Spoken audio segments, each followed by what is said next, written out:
Olá, sejam muito bem-vindos. Hoje a gente vai mergulhar de cabeça num mistério que, olha, fascinou e confundiu muita gente lá no século XIX, os fenômenos espirituais. Como é que se tentava explicar mesas que se moviam sozinhas e mensagens super inteligentes que apareciam assim do nada? Então, para começar, vamos fazer um pequeno exercício de imaginação. Pensem comigo. Um ambiente tranquilo, todo mundo em silêncio, e de repente, aquela mesa de madeira maciça na sua frente começa a se mexer, a se levantar. O que viria à sua mente primeiro? Pois é, essa era a grande questão daquela época. Seria um truque muito bem feito? Uma espécie de alucinação coletiva? Ou quem sabe, alguma força da natureza que a gente ainda não conhecia? Nessa nossa análise, a gente vai seguir o rastro de todas essas teorias até chegar na explicação que o Espiritismo propôs. Bom, antes de sequer cogitar que os fenômenos pudessem ser reais, o que apareceu primeiro? As teorias da negação. A primeira reação de muita gente foi simplesmente dizer: não, isso não pode ser real, é impossível. A primeira explicação, a mais óbvia, né? Charlatanismo. A ideia era que tudo não passava de truque, de gente esperta enganando um público que era visto como ingênuo. Simples assim. Só que, segundo o entendimento do Espiritismo, a resposta para essa objeção é bem lógica. Essa citação resume a ideia. O fato de alguém usar algo para o mal não invalida a coisa em si. Claro que existiam fraudes, como existem em qualquer área, mas aí a descartar todos os fenômenos por causa disso pareceu um julgamento um pouco apressado.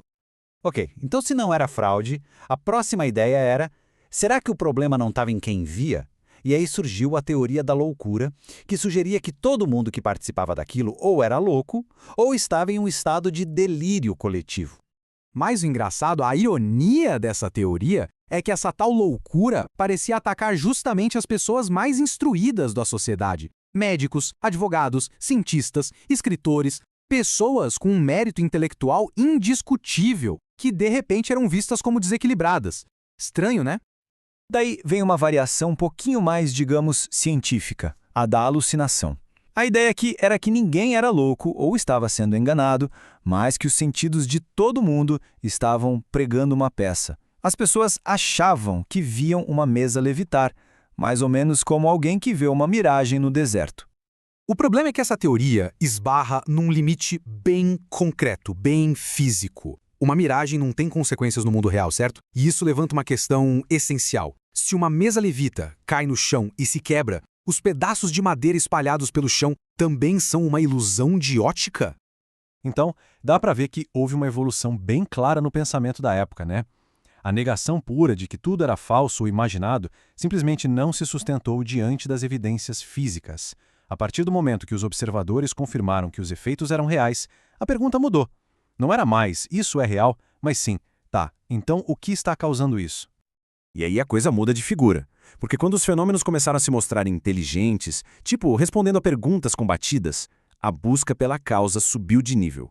Não podia ser só uma força física qualquer, como eletricidade. Tinha que ter alguma inteligência por trás daquilo. E a primeira grande teoria para tentar explicar essa inteligência foi a do sistema do reflexo. A ideia era bem simples. A inteligência que se manifestava era, na verdade, só um eco, um reflexo dos pensamentos de quem estava ali na sala, fosse do médium ou de quem estivesse assistindo. Só que essa teoria não se sustentou na prática, porque, segundo o entendimento do Espiritismo, muitas vezes as mensagens eram o completo oposto do que as pessoas ali estavam pensando ou esperando. Pensa só, se alguém pensava branco e a resposta vinha preto, como isso poderia ser um simples reflexo?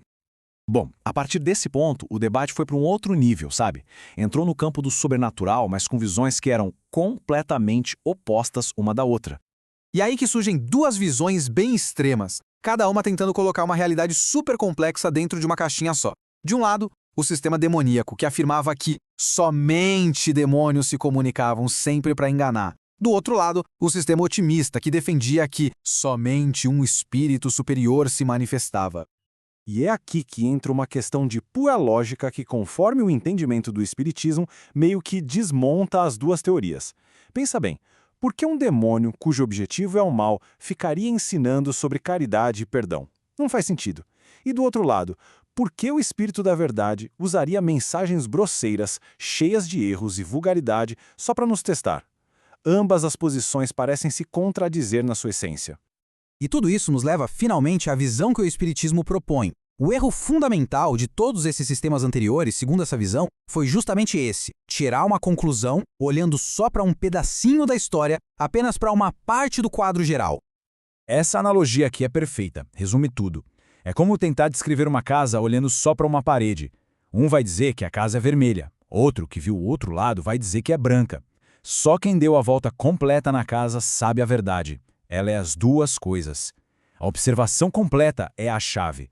Então, o que acontece? Depois de observar todos os tipos de comunicação possíveis, desde as mais elevadas até as mais banais, o Espiritismo chega a uma conclusão mais ampla. Os seres que se comunicam são as almas de pessoas que já viveram na Terra. E assim como as pessoas, eles estão em todos os níveis de moralidade e de conhecimento. A diversidade é a regra, não a exceção. Ou seja, o mundo invisível não é um lugar só de anjos perfeitos ou só de demônios terríveis. De acordo com o entendimento do Espiritismo, ele é um reflexo direto da nossa própria humanidade, com toda a sua imensa variedade de virtudes, defeitos, sabedoria e ignorância. E isso nos deixa com uma última reflexão, né? Se o mundo espiritual é um espelho da humanidade, com toda essa diversidade de vozes, o que isso pode nos ensinar sobre a importância de ouvir com atenção, de saber discernir as intenções e de nos comunicarmos melhor, aqui mesmo, uns com os outros?